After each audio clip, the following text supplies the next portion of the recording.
මෙවර වෙළඳ සේවා වොලිබෝල් තරඟාවලියට වෙන හැම අවුරුද්දකටත් වඩා තාම ඉහළින් පවත්වන්න උත්කර්ෂවත් විදිහට පවත්වන්න අපි සූදානම් වෙලා ඉන්නවා. මේ පාර තියෙන්නේ 13 වෙනි වතාවට තමයි තරඟාවලිය පැවැත්වෙන්නේ. මේ වෙනකොට වෙළඳ සේවා ආයතන වලට තමන්ගේ අයදුම්පත් ඉදිරිපත් කරන්න පුළුවන්. අයදුම්පත් බාර ගන්න අවසාන දිනය වෙන්නේ මේ වසරේ ජුලයි මාසේ 31 වෙනි දවසේ. අපි නොයෙකුත් වැඩසටහන් කරනවා. ඇත්තටම වෙළඳ සේවා ආයතන අතරේ තරඟකාරීත්වය වර්ධනය වෙන විදිහට අපි අංග ඉදිරිපත් කරලා තියෙනවා. එක අංගයක් තමයි වෙළඳ සේවා ආයතන වලට පිටින් ක්‍රීඩකයෙක් යොමු කරන්න අවස්ථාව දීලා තියෙනවා. එක ක්‍රීඩකයෙක්. ඒ මගින් ඒ ආයතනයේ සේවය නොකරන කෙනෙක්ව තරඟාවලියට සම්බන්ධ කරලා තරඟාවලියේ තියෙන තරඟකාරීත්වය වැඩි කරලා තියෙනවා. ඒක අපි ගිය අවුරුද්දේ ඉඳලා කරනවා. වෙළඳ සේවා වොලිබෝල් ගමට ගෙනියන්න අපි මාධ්‍යයෙන් ලොකු මෙහෙවරක් බලාපොරොත්තු වෙනවා. එතකොට අපි මාධ්‍ය ආයතන හැම එකටම කියලා තියෙනවා මේ තරඟාවලිය පිළිබඳ ඉදිරියට විස්තර සඳහන් කරන්න කියලා. ඒත් එක්කම අපිට හැකියාව ලැබුණා පියෝ ස්පෝර්ට්ස් නාලිකාව නොයෙකුත් ක්‍රීඩාවලට උපකාර කරන නාලිකාවක්. ඒ ඇත් එක්ක සම්බන්ධ වෙලා අපිට මෙවර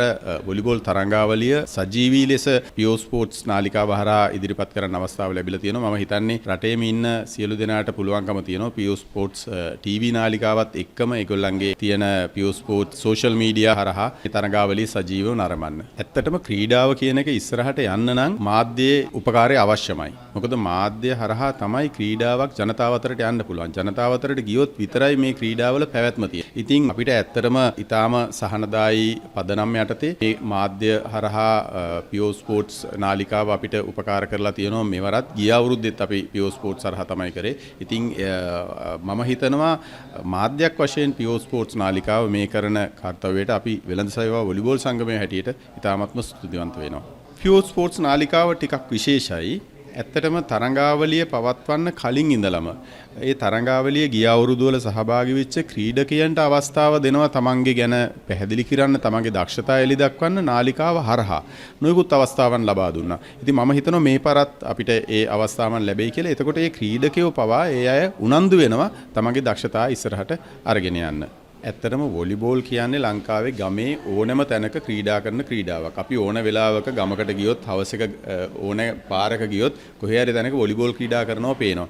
ඉතින් එතකොට ක්‍රීඩකයෝ ඕනි තරම් ඉන්නවා. ආයතනවලට අපි ආරාධනා කරනවා මේ දක්ෂ ක්‍රීඩකයන්ට අවස්ථාවක් ලබා දෙන්න ඔබතුමන්ලගේ ආයතන හරහා ලබා දීලා ඒ අයට මේ තරඟාවලියට ඉදිරිපත් වෙන්න අවස්ථාවක් ලබා දෙන්න කියලා අපි ආරාධනා කරනවා. ජුලි 31 වෙනිදාට පෙර ඒ අයව යොමු කරන්න තමන්ගේ අයදුම්පත් මේ තරඟාවලියට සහභාගී වෙන්න.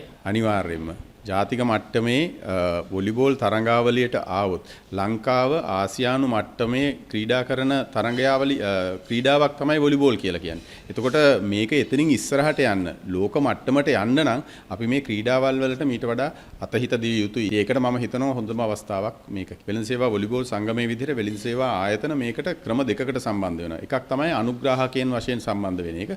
අනිත් එක තමයි ක්‍රීඩා කරන කණ්ඩායම් යොමු කරන එක. ඉතින් මේ අවස්ථා දෙකම තියෙනවා. විශේෂයෙන්ම ක්‍රීඩා කරන කණ්ඩායම් යොමු කරන එක අපි බලාපොරොත්තු වෙනවා. ආයතන හැම එකක්ම ඒක සලකා බලයි කියලා මේ අවුරුද්දේ. මොකද වෙන අවුරුදු වලටත් වඩා විශේෂයෙන්ම අපි ඊටාම උත්කර්ෂවත් විදිහට තරඟාවලිය පවත්වන්න කටයුතු යොදා කරගෙන තියෙන නිසා. පියෝ ස්පෝර්ට්ස් ක්‍රීඩාව වෙනුවෙන්ම